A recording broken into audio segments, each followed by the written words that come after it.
So, what you're trying to say is that you fell here from another world?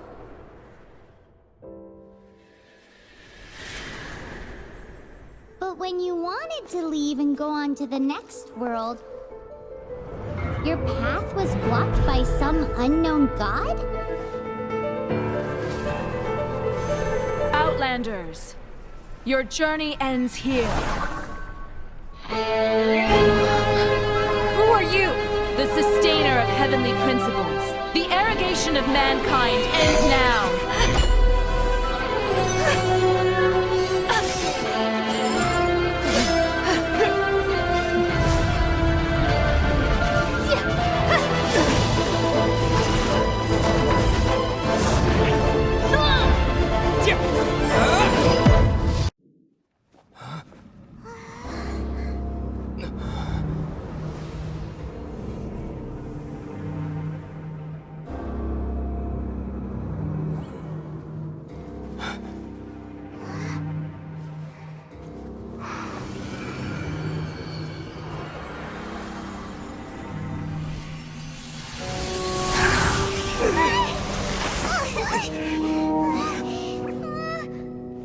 Who would have thought the world would be so eager for my birth?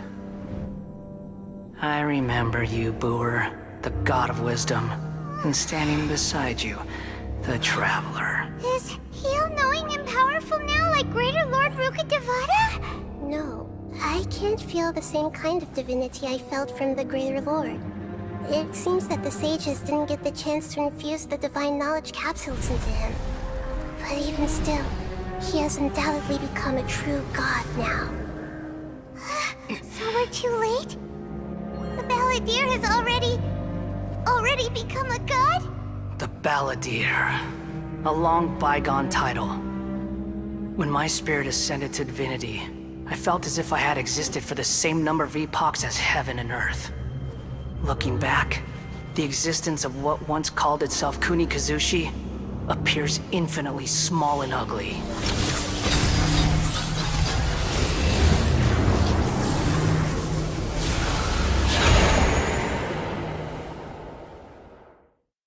This imposing aura, it really feels like a god's! A body that capitalizes on the Balladeer's original construction as a mechanical puppet, with the Gnosis serving as a constant power supply. How much effort and resources did the sages put into this? From a purely technological perspective, it's a commendable achievement indeed. It's no exaggeration to say, this is the culmination of human wisdom. You sure are something! Dishing out compliments at a time like this? But I don't think he's reached the spiritual height of a god. Strife is engraved upon every god and every gnosis brought forth into this world. Can you feel it? The exhilaration of such power, and the thrill of anticipation for our contention. Nahida wouldn't feel the same things as you! Do you not realize that you are interrupting a conversation between gods? Lowly creature, know your place! The strife engraved upon a Gnosis. You're talking about the Archon War. Tevat's current peace was not easily won. I didn't personally participate in the Archon War, but the way I see it, all those losses were meaningless, driven by the demands of the laws. There's no point in bringing it up again. Is that so? Yet I am deeply disappointed that I was never allowed the fortuity to personally participate in the Archon War. This is a first. Encountering a god in this world who does not crave power. No wonder your own people have abandoned you, god of wisdom. Your judgment is as your existence, unsubstantial. This is where everything ends, Booer, the god of wisdom. You should know that wisdom cannot solve every problem. Like now, where your only option is to face me in combat. Come! Let us reenact a scene of the Archon War. Come and inaugurate my birth as a god. At my command, you shall fall!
This is supposed to be a battle between gods, yet you choose to hide behind a mortal. And now, you're acting like you'd sacrifice yourself for a human. Are you having fun proving a false sense of heroism to yourself, Boor?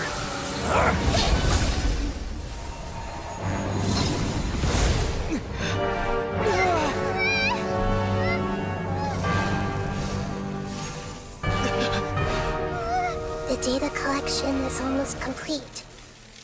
Do you even know how many times you've tried to take my gnosis from me?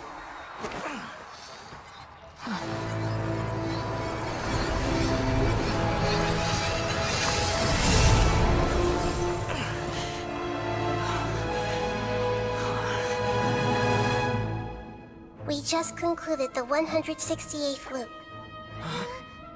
Did you know that in the effort to create you, the people of Sumeru were forced to live through the exact same number of Sub-Zerus festivals and Samsara cycles? The power of dreams. When did you use it on me?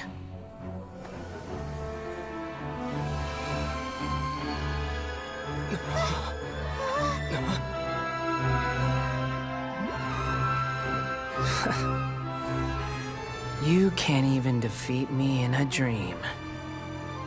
What do you hope to achieve with this little trick? Come, Traveler. Just like before. Allow me to awaken the memories in your dreams. All that battle experience! It's more than that. Compile everyone's wisdom in the name of the Archon. That is the original function of the Akasha. I've sent everything that happened just now to the people of Sumeru in the form of knowledge. I've asked them to help you find a way to defeat the false god.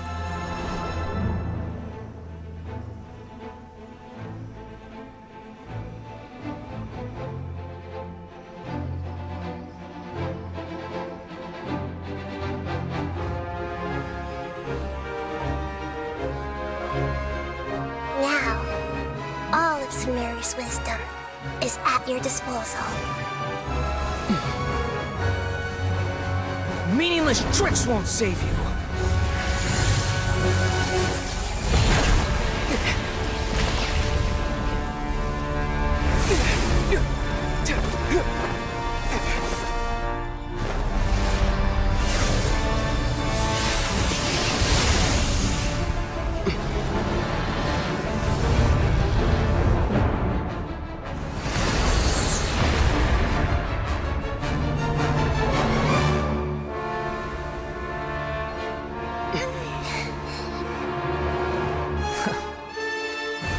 Are you done with your tricks?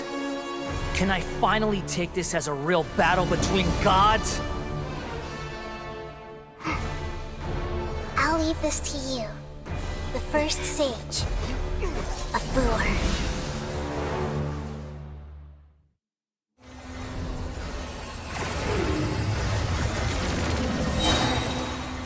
I am the all-knowing God! Not possible.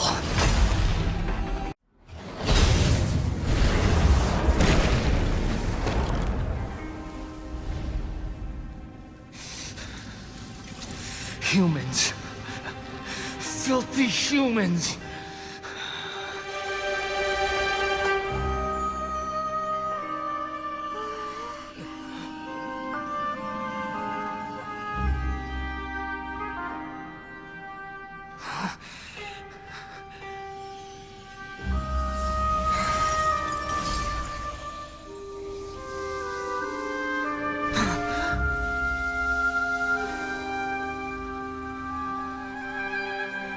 No! Wait! Please! Anything but the Gnosis!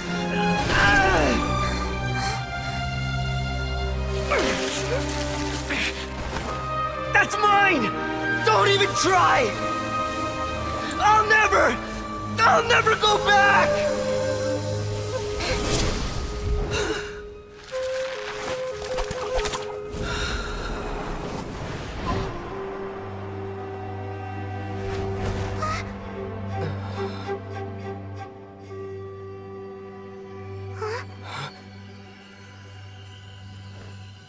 We haven't yet found the answer to the most important mystery. Irminsul is still waiting to be saved. With the power of another Gnosis, we may now finally understand the last memory of Greater Lord Rukkhadevata.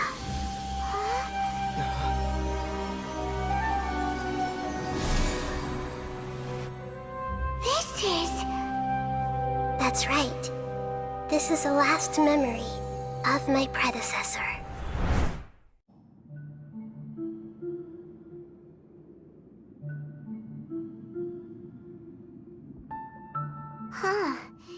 This sure seems very different from what Paimon imagined.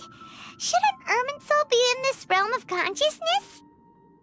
Yes, that is our destination. But I didn't expect the remaining consciousness of Greater Lord Rukkhadevata to be as polluted as this. Forbidden knowledge? It seems you know about a concept that even I don't completely understand. Could you tell me what you know?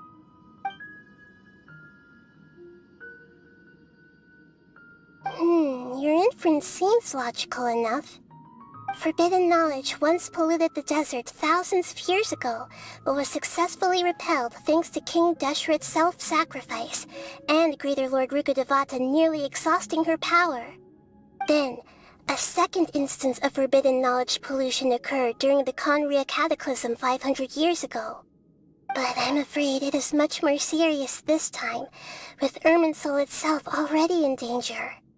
So, if we're in the remaining consciousness of Greater Lord Rukkhadevata, and it's also been affected by forbidden knowledge pollution, then does that mean, in order to save us, Greater Lord Rukkhadevata? Yes. It's very possible that she sacrificed her life in the fight against forbidden knowledge. She didn't completely eradicate forbidden knowledge, but if it weren't for her actions, the pollution would have been far more rampant over these past 500 years. The way that everyone, including me, has forgotten everything about forbidden knowledge may very well be due to her restoration of Irminsul. Aww. Do you feel sad, Nahida? I'm just sharing her pain.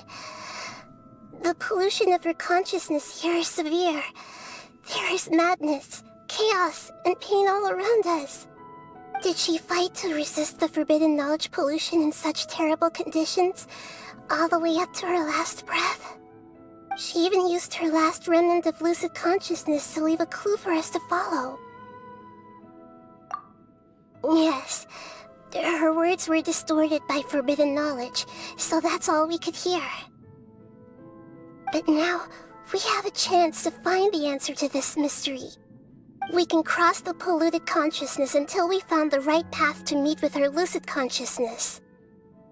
And then, we'll let Greater Lord Rukkhadevata tell us the truth in person. Each of us need to be mindful of the state of our own consciousness while we are here. Even with the Gnosis' protection, we must always keep a clear mind. Otherwise, we could go mad at any moment. That's so scary.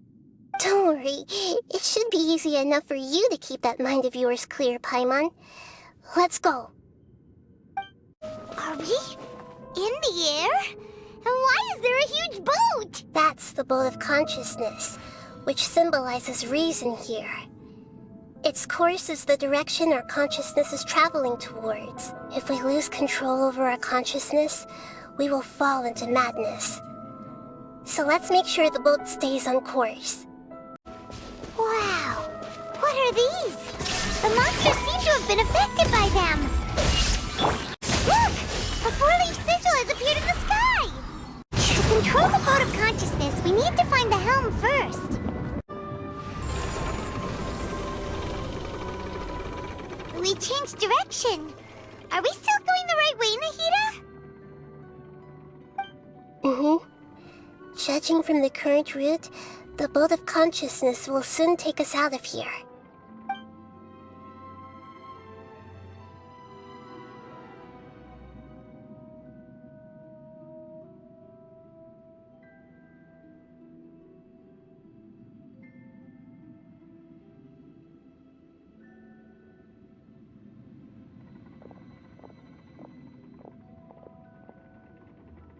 We'll be arriving at our destination soon.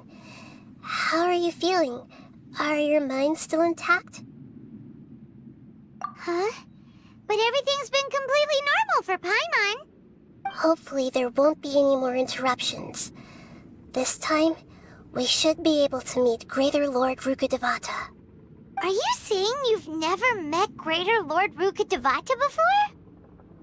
No. It seems that my birth and her death took place at the same time. Otherwise, I think she would have given me a little more guidance, and I could have done a better job. Hey, you've done a great job, Nahida. Let's get out of this creepy place and go meet her.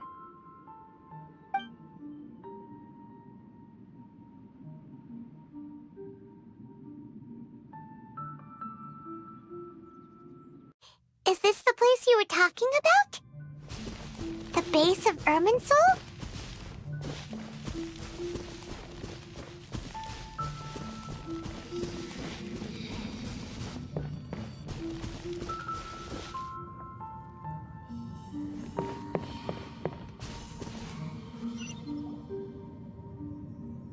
Well, this is the place.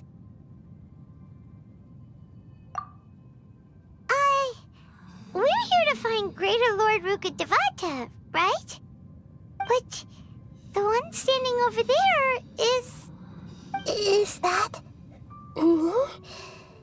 She looks exactly like me. Are you Greater Lord Rukkhadevata? Yes, that's me.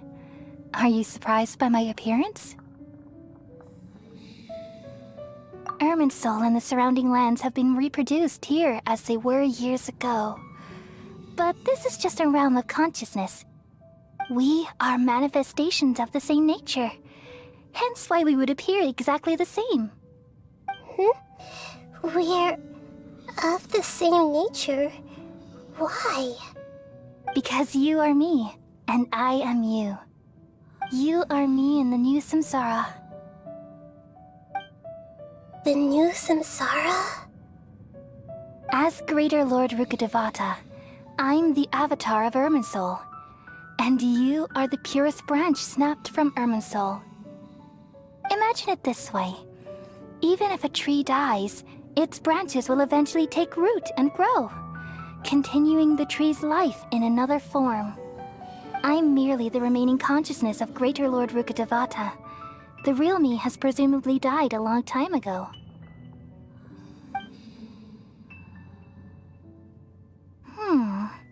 Judging from your appearance, I've probably been dead for 500 years.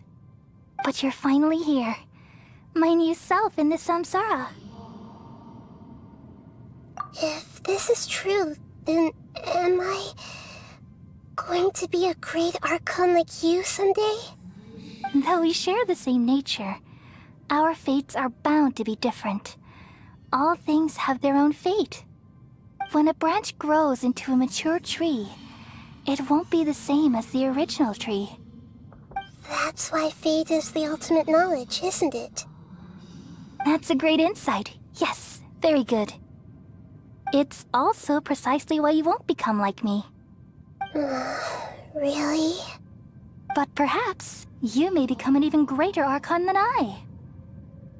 I already see a determination in you that I didn't possess in my time, and the future that it leads you to will be yours alone. Along with the blessings from your past experiences. Don't worry. The growth of wisdom is like that of a plant. You only need to wait quietly for the flower to bloom. Come to think of it, the sages never had the faintest inkling of the meaning of wisdom. Thank you. Nothing makes me happier than discovering that the Archon I always admired was in fact myself in another fate. It's so nice to speak with you, Greater Lord Rukkhadevata. I've always wanted to meet you. The feeling is mutual. From the moment I snapped the branch off Irminsul and created you, I've also looked forward to talking with you. Could you tell me why you wanted to create me? And what exactly happened when you died? Ah, I see. You're here seeking answers, right? Everything that day, even the sky itself, changed into a color like this. At that time, the seven were all summoned to the nation of Conria. Except for me. I had a more important task to attend to. I had to protect Irminsul. The disaster occurred together with the pollution of forbidden knowledge. At that very moment, with my consciousness connected to Irminsul, I sensed something was wrong. The pain started to torment my mind. By the time I reached Irminsul, it was already displaying signs of corruption. Had I not repelled the pollution of forbidden knowledge with King Deshret thousands of years ago, I might have felt even more hopeless and lost.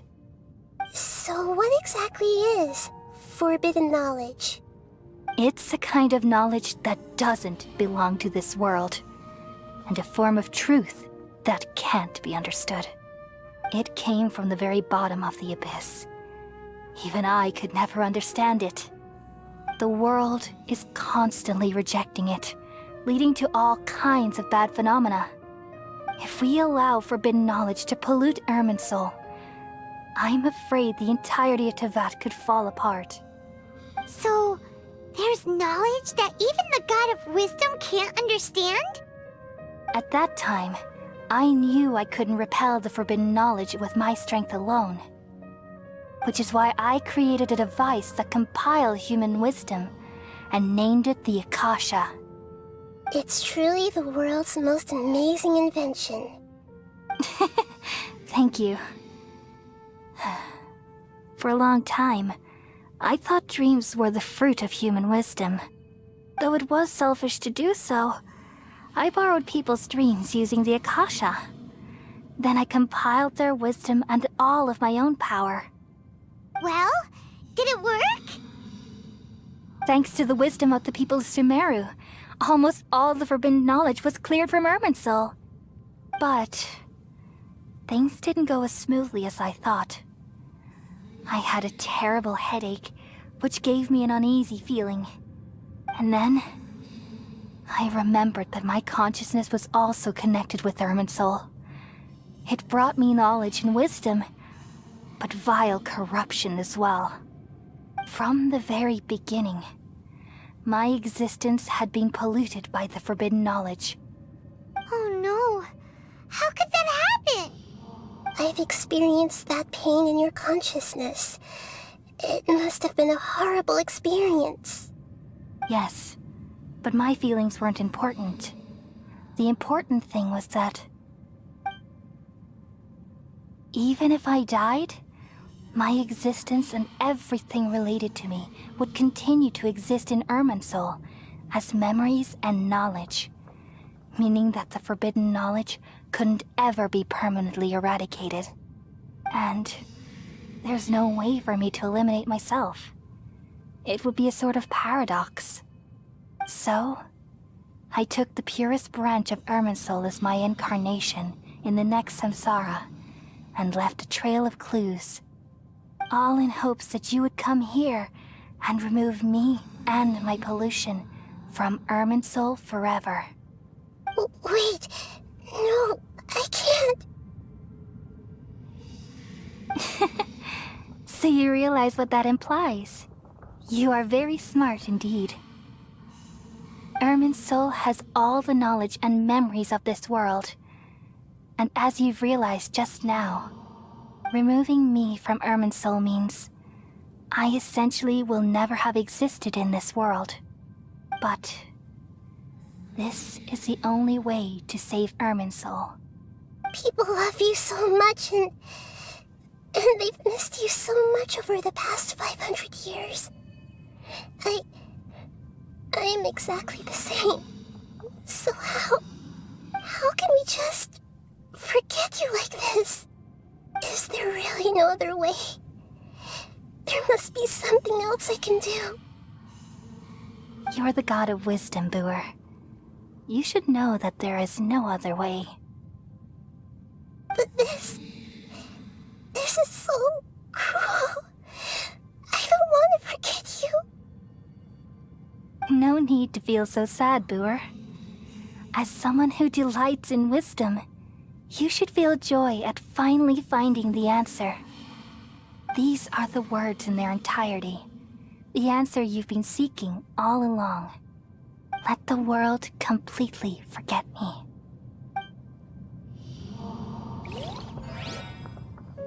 We all nestle under the great tree of wisdom, peering out to perceive the world.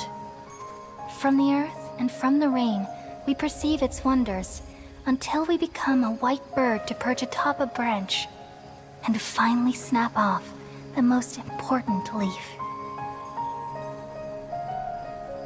Once upon a time, I alone dreamed in this world. In my dreams, everybody would also dream after they fell asleep. Wild and wonderful thoughts would emerge from their minds.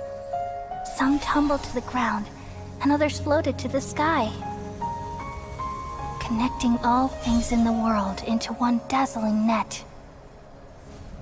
Among a plethora of worlds were numerous smaller worlds, all of fate, finding within the tapestry their brilliant glow. I gradually understood that these indescribable and constantly changing things are the most profound things in the world. Only they can completely repel the madness.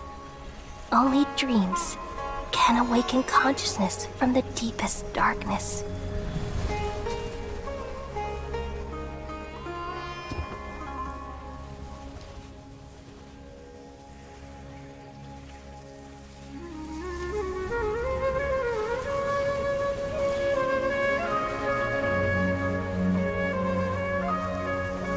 I'm the one who posed this question, yet also the one who sought a solution.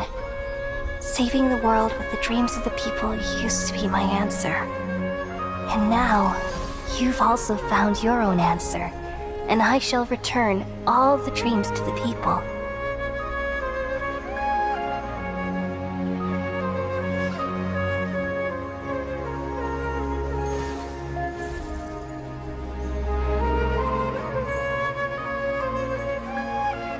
Goodbye, people of Sumeru. May you be blessed tonight with the sweetest of dreams.